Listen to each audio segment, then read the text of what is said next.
Alhamdulillah Rabbil Alamin Alladzi khalaqal mauta wal hayata liyabluwakum ayyukum ahsanu amala wa huwal azizul ghafur.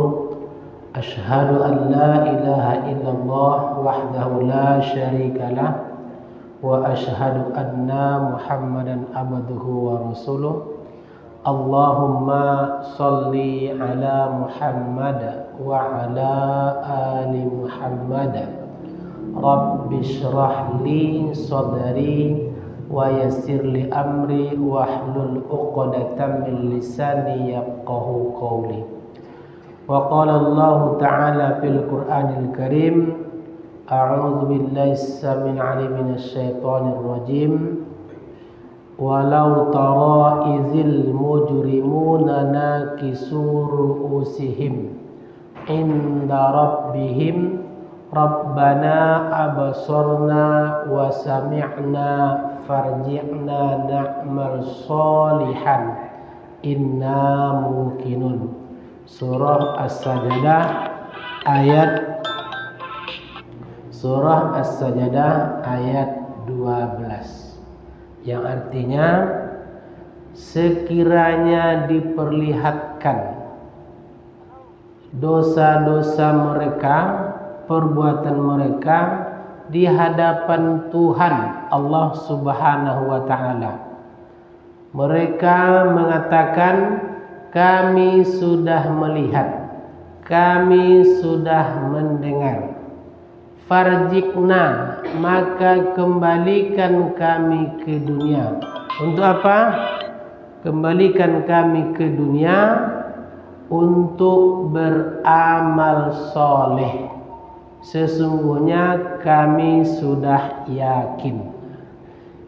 Bapak Ibu jamaah yang dirahmati Allah, bersyukur kita Allah Subhanahu wa ta'ala dengan ucapan Alhamdulillah Rabbil Alamin atas segala nikmat yang diberikan Allah kepada kita, sehingga pada malam hari ini bisa kita datang ke Masjid Nurul Huda untuk melaksanakan sholat maghrib berjamaah, insyaallah juga melaksanakan sholat isya. Datang kita ke masjid ini merupakan hidayah Allah. Banyakkah orang mendengarkan azan? Banyak. Tahu keutamaan salat berjamaah? Tahu. Tapi yang menggerakkan hati kita, menguatkan tubuh kita datang ke masjid ini, itulah pertolongan Allah. Ketika muazin mengumandangkan hayya 'alas shalah, apa kita jawab Bapak Ibu bahagia?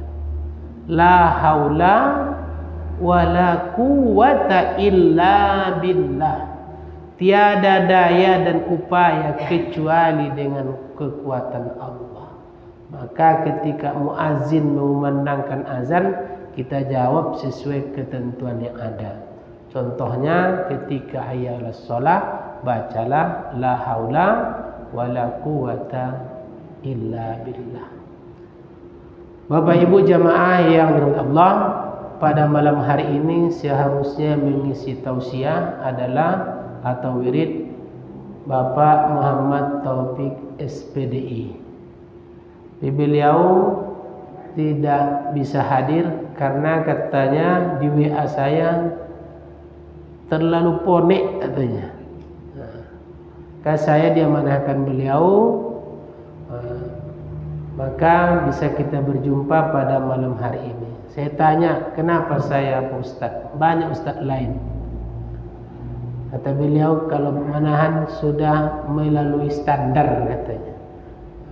Sudah bisa katanya. Jadi karena Buya Taufik menyampaikan, saya kalau diutus Buya Mendra, Adinata, Bu Usnadi, saya merasa mereka adalah ustadz-ustadz senior. Berarti mereka memberikan kepercayaan, tentu saya laksanakan. Maka beliau titip salam kepada jemaah. Assalamualaikum warahmatullahi wabarakatuh. Bapak Ibu yang dirahmati Allah, jadi yang hadir pada malam hari ini adalah ban serap atau bus cadangan. Bus yang ditunggu-tunggu rupanya berhalangan, maka datanglah malam ini yang tak diduga. Maka berhati-hati pakai sabuk pengaman, nanti ada rem mendadak. Maksudnya ada yang tersinggung nanti, jangan salahkan Pak. Yang kami sampaikan adalah kaji. Bapak Ibu jamaah Allah, pada malam hari ini judul pengajian kita adalah amalan yang terus-menerus mengalir pahalanya. Kita dalam hidup ini ada terus amalan kita yang mengalir pahalanya. Kalau di dunia mungkin ada yang pegawai negeri seperti Pak Nurlis atau yang lain-lain, walaupun tidak bekerja, gaji pokok masih ada ya Pak, masih jalan terus sampai nanti sudah meninggal dunia. Itu pun berlaku untuk istri. Itu di dunia. Kita di akhirat ada pula amalan, walaupun kita sudah meninggal dunia, ada amalan itu mengalir terus menerus. Maka yang kita bacakan tadi pada surah As-Sajdah ayat 12, itu pengakuan orang yang melakukan perbuatan dosa. Mereka menyesal. Farjikna na'mal solihan. Ya Allah, kembalikan kami ke dunia. Untuk apa? Beramal soleh. Sesungguhnya kami sudah yakin. Berarti sudah ada pengakuan yang hari ini berada di alam barzah. Mereka ingin dikembalikan ke dunia. Maka hidup ini kita persiapkan amal kita yang terus menerus mengalir pahalanya. Jangan hanya mempersiapkan kebutuhan di dunia. Contoh bahagia, ada seorang ayah yang memiliki anak gadis. Ini anak gadis yang pertama ingin melaksanakan resepsi pernikahan. Bulan 1 datanglah tunangannya. Sudah dimusyawarahkan ini. Nanti di bulan 4 diadakan resepsi pernikahan. Mulai dari bulan 1 sampai nanti tanggal 25 Maret sudah dipersiapkan sedemikian rupa supaya nanti tidak malu dengan kawan-kawan. Kenapa? Karena awak kadang agak kurik kan, ya kan? Kadang tidak sesuai dengan casingnya dengan isinya. Tetapi supaya anak ini nanti pernikahannya yang memenuhi standar lah, dipersiapkanlah sedemikian rupa. Biarlah berutang-utang, biarlah tahan selera dulu. Yang penting anakku bahagia, orang lain pun memandangnya bahagia. Itu persiapan di dunia. Maka kita pun jangan terlena dalam hidup ini. Apa yang awak persiapkan untuk amalan awak, supaya terus menerus mengalir pahalanya. Kata Rasulullah sallallahu alaihi wasallam, an Abi Hurairah radhiyallahu anhu qala anna Rasulullah sallallahu alaihi wasallam qala inna mimma yalhaqul mu'mina min amalihi wa hasanati ba'da mautih. Sesungguhnya yang didapati oleh orang yang beriman setelah kematiannya, amalan kebaikannya diantaranya 1, ilman 'allamahu wa nasyarahu, ilmu yang diajarkan dan disebarluaskan. Jadi kalau punya ilmu, punya pengetahuan, awak ajarkan kepada orang lain, itu terus menerus mengalir pahalanya. Contoh, mohon maaf, ibu kita tadi yang membaca Al-Quran, suaranya bagus, makhrajnya bagus, tajwidnya bagus, diajarkan kepada anak-anak. Setelah itu anak itu pandai, diajarkannya pula kepada orang lain. Kita sudah meninggal dunia, itu juga bagian ilmu yang diajarkan mengalir pahalanya. Kata Rasulullah, man dalla ala khairin falahu mithlu ajrihi fa'ilihi. Siapa yang menunjukkan suatu kebaikan, maka orang lain mengamalkannya, maka ia dapat pahala. Tapi yang baik, Bu ya, jangan yang jahat. Kalau yang jahat pernah diajarkan kepada orang lain, segera bertaubat. Umpamanya hari ini ilmu yang tak baik, ilmu yang mengantarkan orang ke KPK. Di KPK itu bukan orang-orang nak sekolah, Bu. Doktor ada, MA ada. Kalau kita lihat, kata ada namanya Abdullah Humahihua namanya, di sana hampir 80% yang ditangkap itu orang-orang yang berilmu, tapi tak beriman. Kenapa? Jadi kalau ingin diangkat derajat, baik di dunia maupun nanti di akhirat, dia berilmu dan beriman. Yarfa'illahu alladhina amanu minkum utul ilma darajat. Allah mengangkat orang-orang yang berilmu dan beriman beberapa derajat. Jadi kalau dia berilmu, tidak diamalkan ilmunya, justru makin melarat hidup. Kenapa? Kalau kita belajar, tidak kita amalkan ilmu kita, kita paham. Contoh umpama ilmu tentang haram dengan halal. Jelas dia tahu yang halal, tahu yang haram, tapi mana yang selera diambilnya. Yang halal dia jual, berima. Yang haram masuk jual, maka tidak sehat hidup tuh. Jadi kalau kita kembali kepada surah An-Nahl ayat 97, bahagia saya ini bagian dari motivasi hidup, Pak, supaya kita tidak lari dari konsep hidup kita. Apa kata Allah? Man amila salihan min zakarin au untha. Siapa yang beramal soleh, laki-laki atau perempuan, dan ia mukmin, artinya beriman dia kepada Allah, falanuhiyanna hayatan thayyibah, maka pasti kami berikan kehidupan yang baik. Banyak orang bekerja, Pak, banyak. Kerjanya di mana? Bermacam-macam. Jadi kalau rezeki kita itu sebenarnya sudah ada takarannya masing-masing. Jangan awak ambil yang tidak punya awak. Mungkin berbahagia 3 tahun, stroke 10 tahun, itu mati lagi.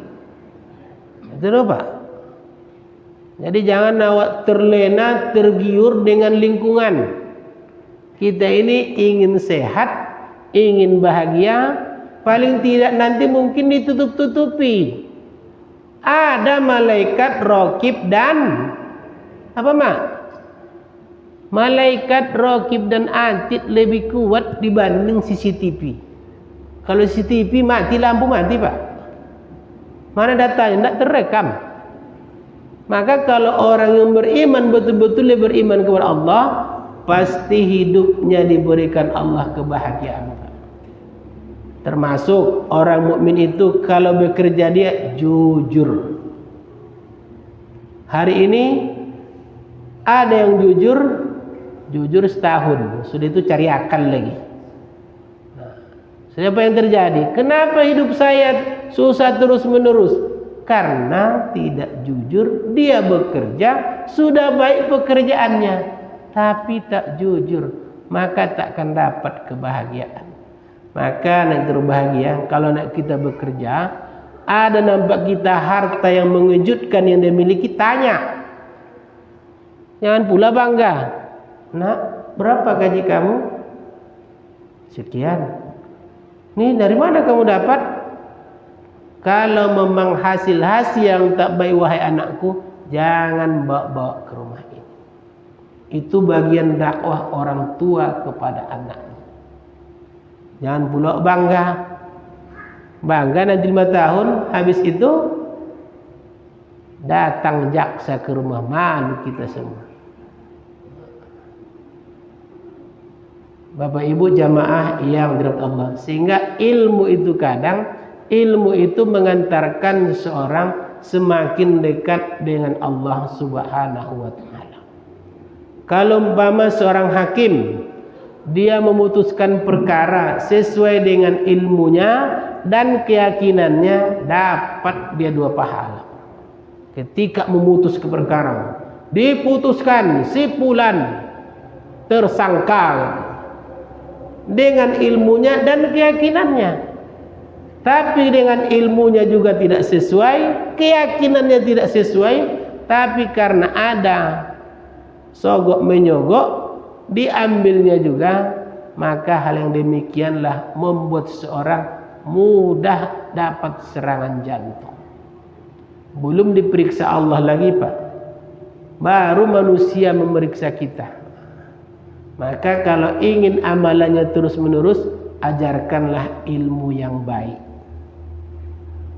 Bapak Ibu jamaah yang dirahmati Allah, yang kedua, apalagi yang terus menerus mengalir pahalanya, kita nanti di alam barzah. Alam barzah itu perasaan berbahagia, alam pemisah antara dunia dan akhirat menurut Ustadz Aridayat. Paham ini? Ini umpama ini tersebutlah contoh dengan pemahaman. Ini dunia, di sini akhirat. Kita berada dalam sebuah kaca, bisa kita memandang ke dunia, bisa memandang ke akhirat. Maka orang-orang yang ada amalnya terus menerus, dia tinggal menunggu lagi Pak.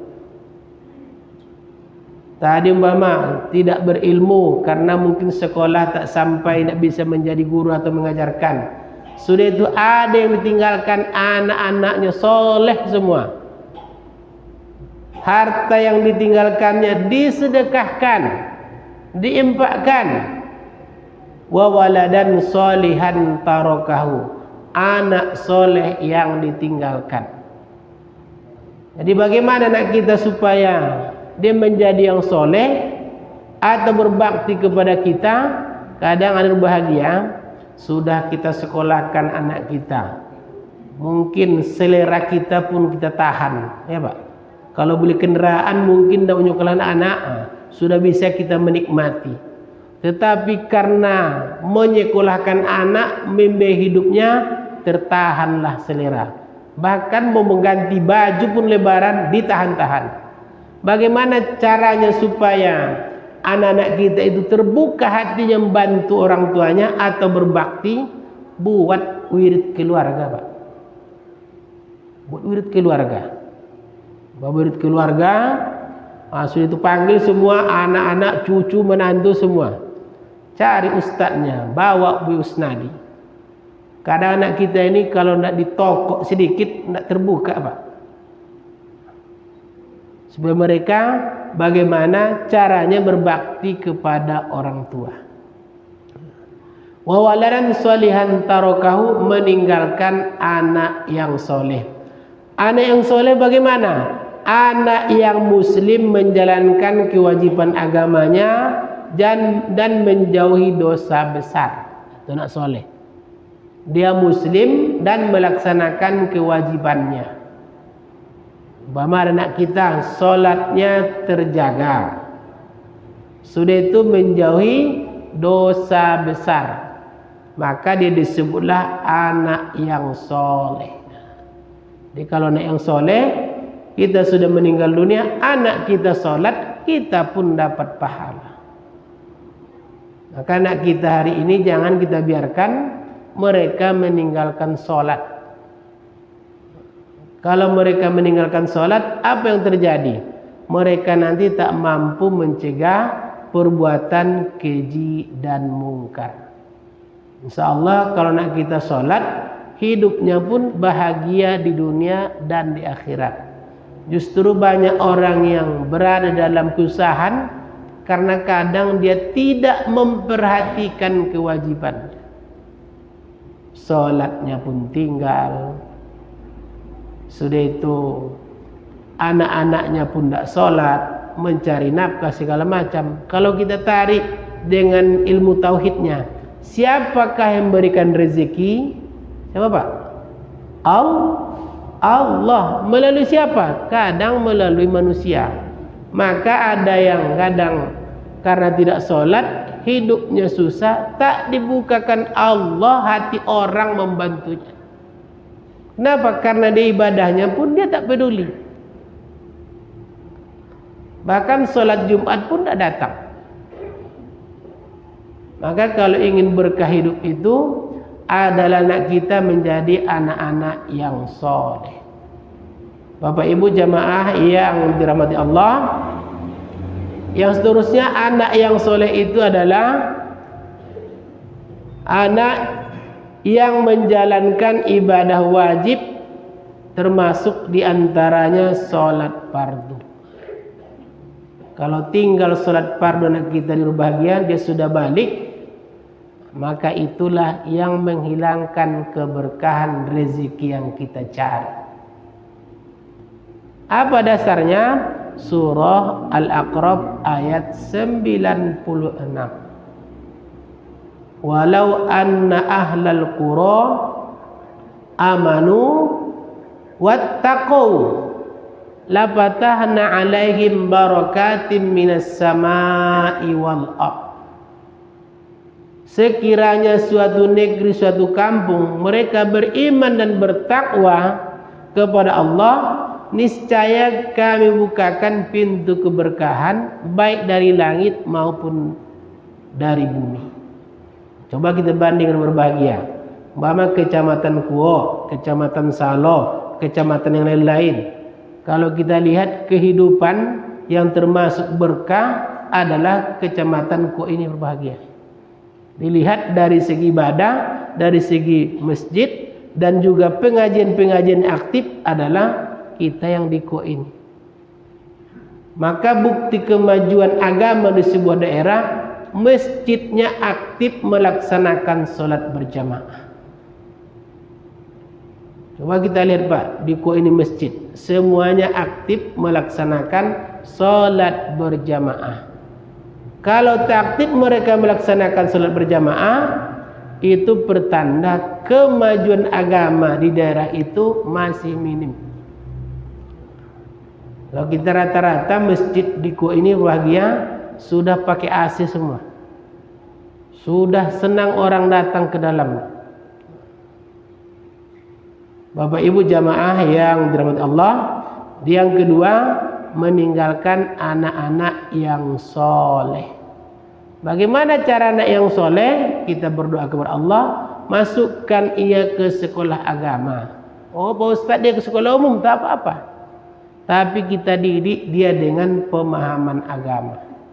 Jangan kita lepaskan hari ini anak-anak kita di sebuah lembaga sekolah. Kadang di sekolah itu sudah sibuk gurunya dengan hanya masukkan materi pelajaran. Di rumah kita ajarkan akhlak, termasuk akhlak kehidupan sehari-hari. Apa contoh bahagia? Anak kita yang sering minum saja umpama, minum. Masih banyak yang menggunakan apa? Tangan kiri larang. Ini adalah kehidupan sehari-hari. Mungkin bagi orang lain biasa. Dia kalau minum harus pakai tangan kanan. Bahkan ada pun yang sudah dewasa, dia sama aja bagi dia. Kalau minum dia dengan tangan kiri, saya ingat ini paling marah Pak. Ghafarallahu lahu Bapak Idin Pak. Kalau di sekolah ada orang minum pakai tangan kiri, langsung dia marah Pak. Luar biasa marahnya. Minum dengan setan katanya. Termasuk menjaga anak kita supaya dia menjadi anak yang soleha, yang soleh, kehidupannya sehari-hari. Keluar dari rumah pakai jilbab. Ada di Bukit Agung ini Pak, yang keluar rumah tak pakai jilbab. Ada. Jadi termasuk itu tanggung jawab orang tua. Kalau dia sudah menikah, lepas tanggung jawab orang tua, tanggung jawab suaminya. Kalau nanti suaminya ridho, terimalah azabnya di akhirat. Kenapa? Karena seorang suami itu banyak yang dipertanggungjawabkan di akhirat. termasuk ibadah istrinya, kecuali sudah dididik, diajari, dia suruh, tidak mau lepas dia. Si suami dia menikah, dapat istrinya tak pandai baca Quran, wajib dia mendidiknya, mengajarinya bisa baca Quran.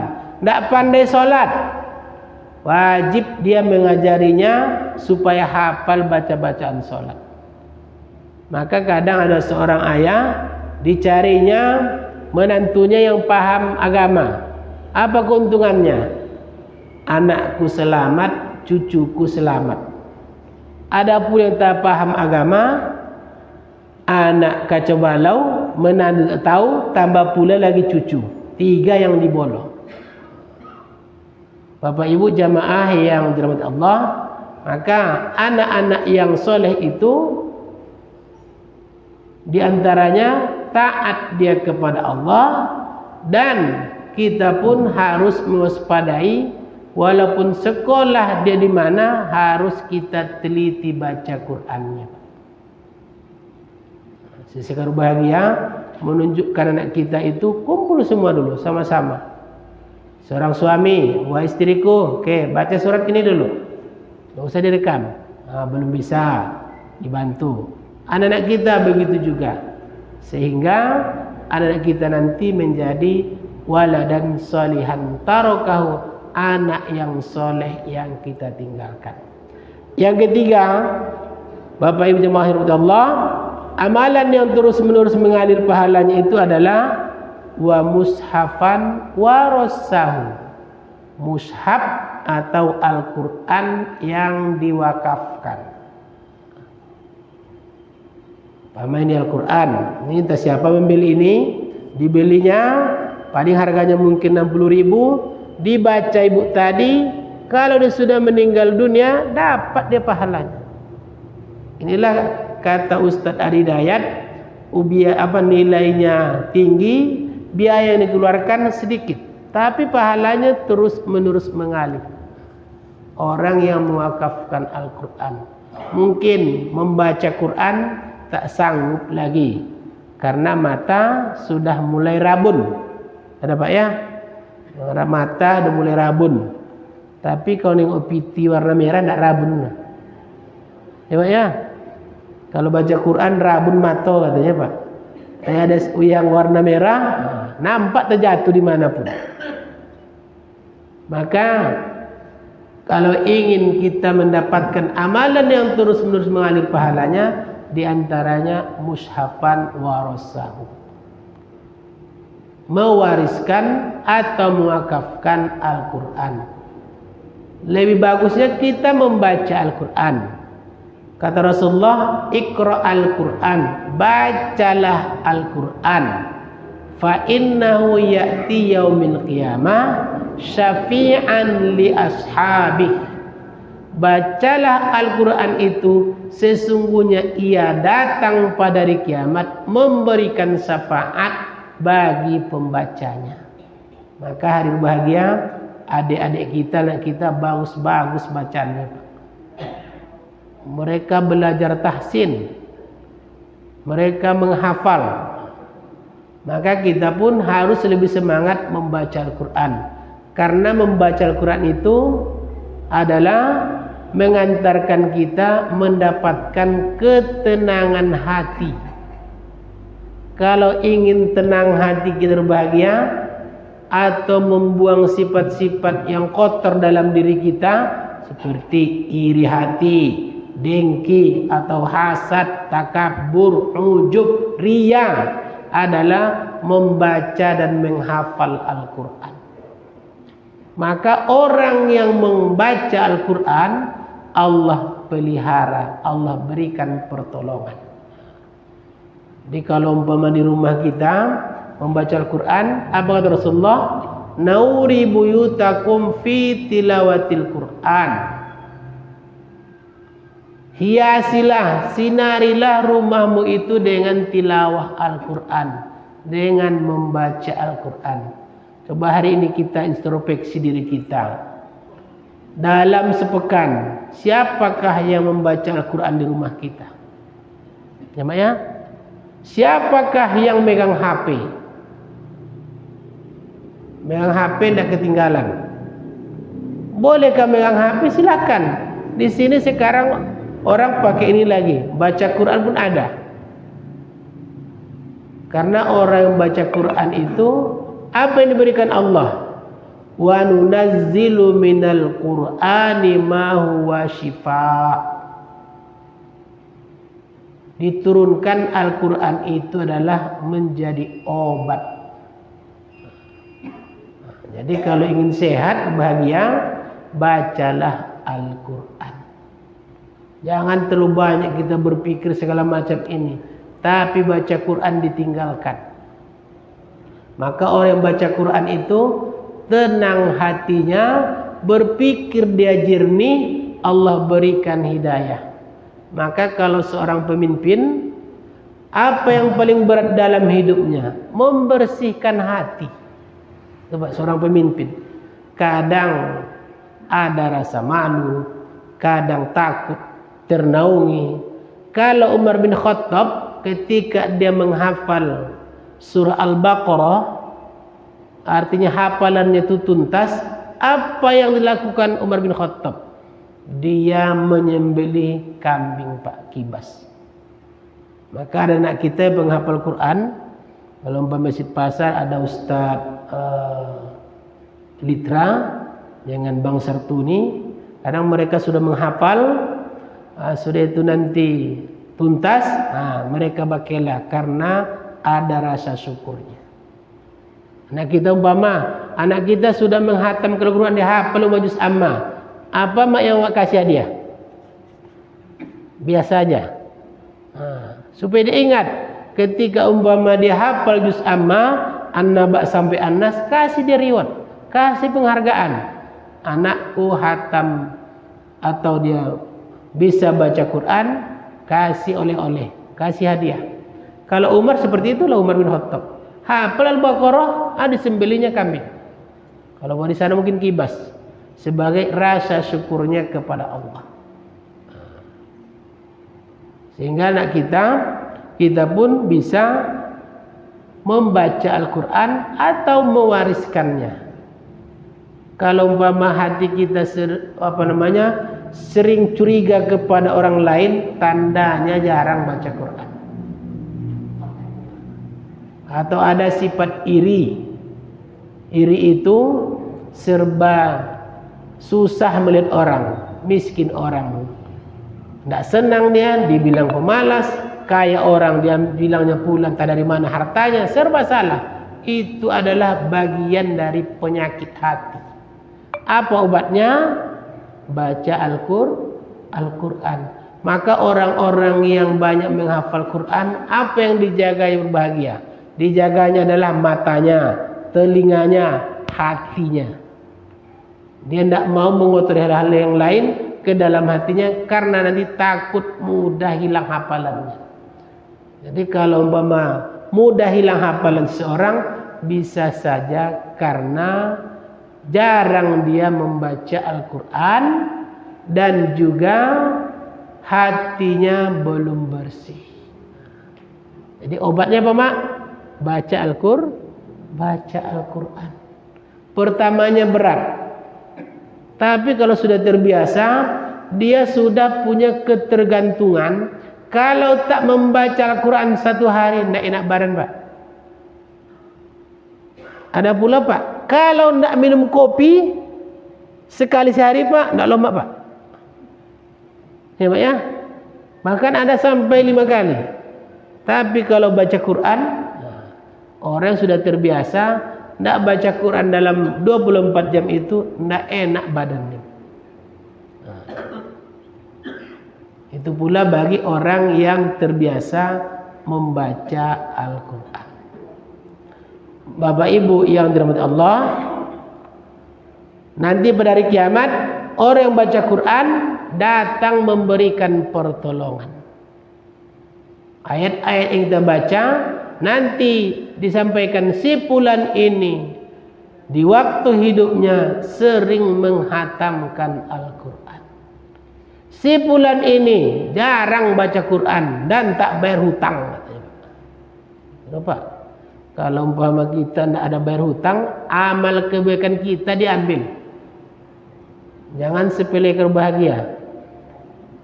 Banyak orang yang beramal, amalnya banyak, kehidupannya banyak, istilahnya amal-amal yang lain, tapi tidak bayar hutang, tidak jadi Pak. Sedangkan orang mati syahid, pergi dia berperang, amalannya banyak, orang kita menganggap fisabilillah, tertunda karena dia tidak mau membayar hutang.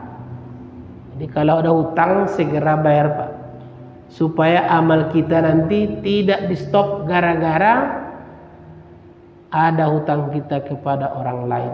Jangan dianggap sepele. Nanti amal kita ingin terus-menerus mengalir pahalanya, rupanya ada satu penghalang. Apa itu penghalangnya? Adalah dia tidak membayar hutang kepada saudaranya. Kalau umpama hidup di hari ini, cari dia, temui, Pak, tak bisa saya bayar lagi Pak. Jangan didiamkan. Karena Rasulullah tak mau menyolatkan orang yang masih memiliki hutang. Padahal ilmunya ada, terus mengalir pahalanya, anak soleh ditinggalkan, sudah itu mushaf Al-Quran diwakafkan, rupanya ada hutang. Biarlah harta kita habis gara-gara membayar hutang. Bahagia. Yang seterusnya yang keempat adalah yang mengalir pahalanya kepada seorang itu adalah au masjidan banahu, masjid yang ia bangun. Bagaimana ini? Masjid kita ini sudah cantik, enak di dalamnya. Siapa yang berwakaf, bersedekah, berinfak di masjid ini, maka ia mendapatkan pahalanya terus menerus mengalir.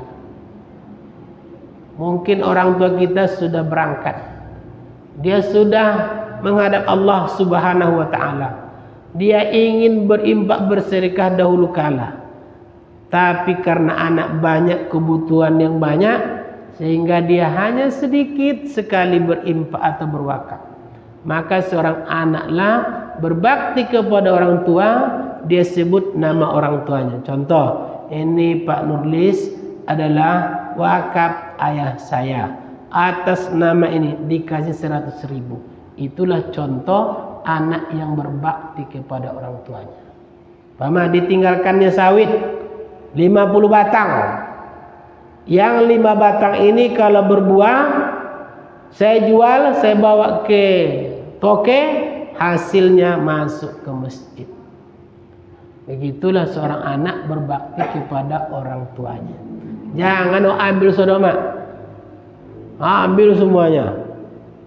Kita besok meninggal dunia pun seperti itu pula 5 kali lipat perangai anak kita.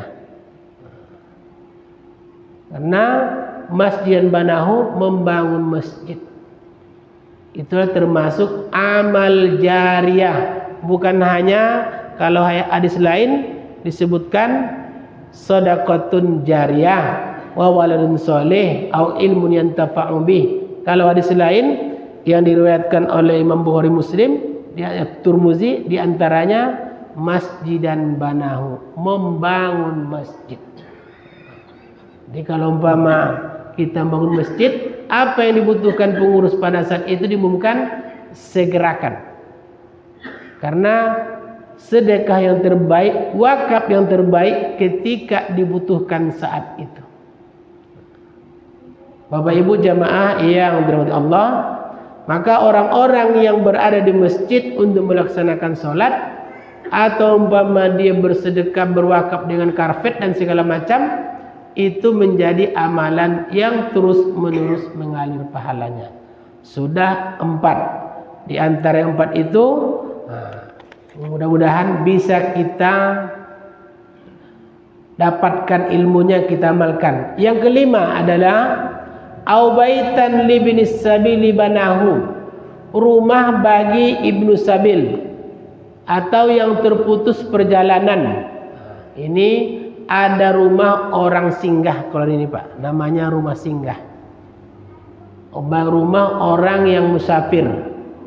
Ada rumah seperti di Koin umpama, Kalau sekarang dibuat orang namanya mereknya berbahagia, rest area kalau di tol.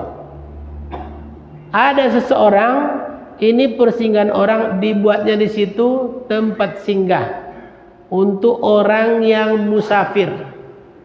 Maka ia pun dapat pahala.